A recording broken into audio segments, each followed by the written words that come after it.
Hi, my name is Sumit and you're watching my Digital Strategist YouTube channel. In this channel, we come up with weekly updates on what's happening on the digital world. Today, I have 4 updates for you from the digital world which will be useful for you. First is from Google. Google launches special Black Friday and Cyber Monday deals ad unit. So Black Friday and Cyber Monday, as you know, is the Friday which comes after Thanksgiving and the next Monday which follows the Thanksgiving. In these 2 days, retailers give heavy discounts on their products and shoppers will have a great time shopping. So Google has taken advantage of this Black Friday and Cyber Monday and come up with a feature where you can actually search products of your choice with a keyword, and Google will show the deals result, which will have 30% off, 15% off on that particular product. So I'm highlighting the keyword for you, Black Friday, and you type your product name and then deals. So, or you can type Black Friday company name and deals and their variants. So the results will be shown like this, where we have typed Black Friday deals and you'll be showing populated with Black Friday deals like 30% off on women's shoes, $5 off on purchases from this particular website. 30% off is from example.com, which is a bogus website, and up to 31% off on selected DSLRs. So you will get discounts on products of your choice on that particular day, like Black Friday or Cyber Monday, and you can get the products of your choice on discount. So if you're an advertiser, you can also participate in this deal. It is pretty easy to get into this experiment. So what you have to do is you just have to promotion extensions under the Black Friday or Cyber Monday labels in the Google Ads interface, like this, which I'll be showing you. So create a new ad and you type Black Friday and Cyber Monday and use these extensions, and you'll be done. Then our ad group will be created on Black Friday and Cyber Monday keywords, and the ads will be shown on that particular day. So that is about Google's update on Black Friday and Cyber Monday deals. So next we will go to Bing ads, where Bing has come up with an important update, like Google, where in Google, as you know, as you might be knowing, like they allowed third headline and second description on text ads. This is exclusively for advertisers. You will be knowing all this. So Bing also has come up with third headline and second description like Google, where earlier you just had 2 parts, like title part 1 and title part 2, which is shown here on the right hand side, like freshly delivered flowers now and save 10% with summer production.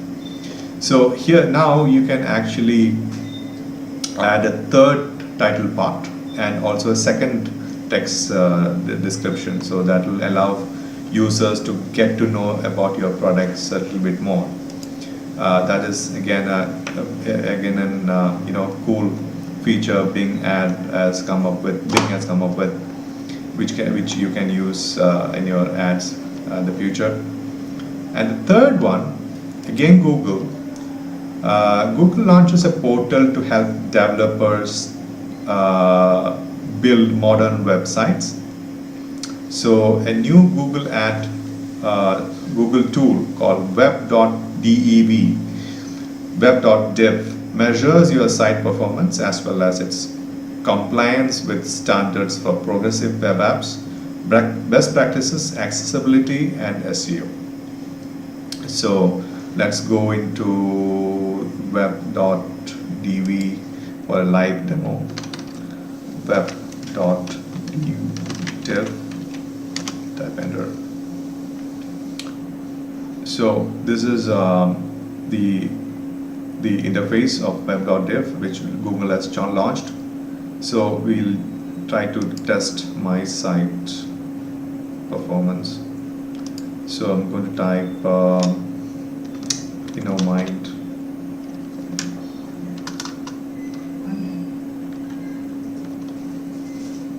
I'll type on tab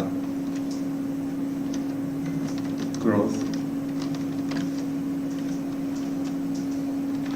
This is my newly launched company, so I'm just playing with the website now. I'm just created a new website for On Tab Growth, which is my our franchisee for digital marketing, and it's just up the website. So it is a good testing website, and I'm just curious to know how it fares with Google Web.dev and what will be the performance, so that I can optimize it later and improve the site, and I can tell my developers, okay, these are the measurements and the matrices, and you are lacking here, and you have to improve the performance. So let's have a look.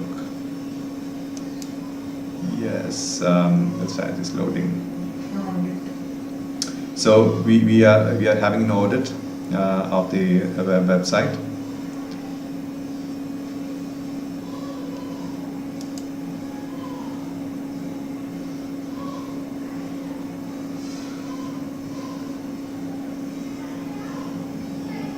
So it is calculating different matrices, how it fares in the scale of 1 to 100. So now we have the result. So performance-wise, it is kind of poor. There's only got 15% performance. Accessibility is 90%, which is very high, very good. Best practices, again, in the middle, 79%. I'm not that satisfied with that. I would like it to be in the 90s range, and SEO 82, not so bad, but still I would like it to be on 90%. So I have this first contentful paint. We have to know what it is. So speed index, of course, the speed of launching the site, again, it needs improvement. Time to interactive, so estimated input latency is 10 milliseconds, which is good. So here you have the entire list of the audit which is performed on tab growth. Performance is high on eliminate render blocking resources, properly size images, which is high, differ unused CSS, high.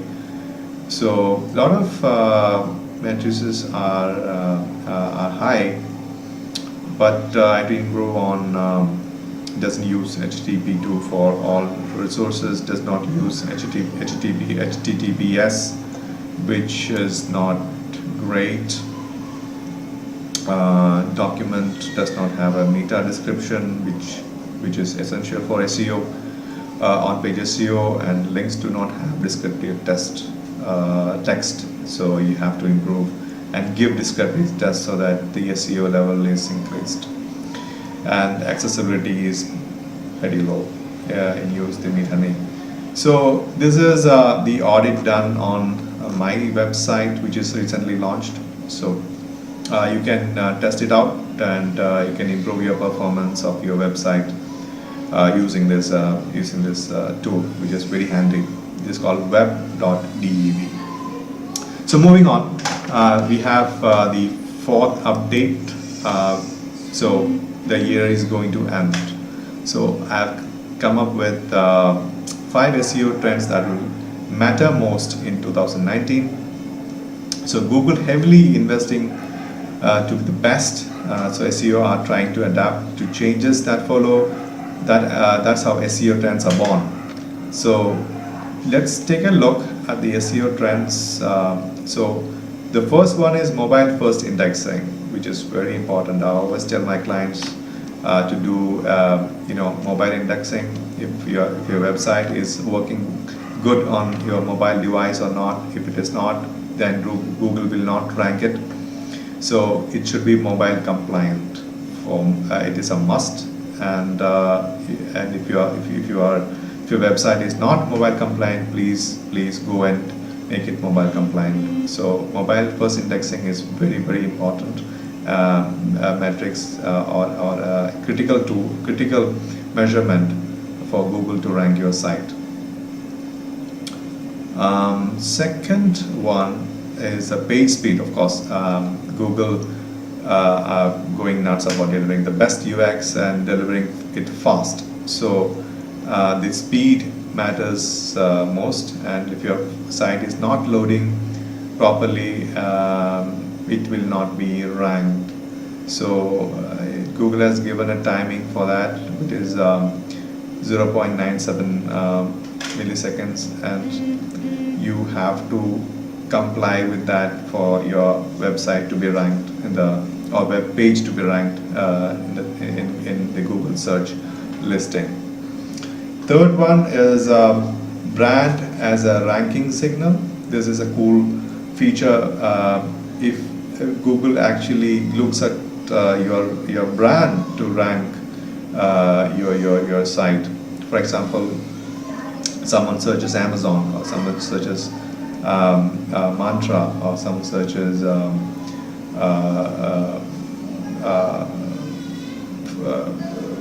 Alibaba, for instance.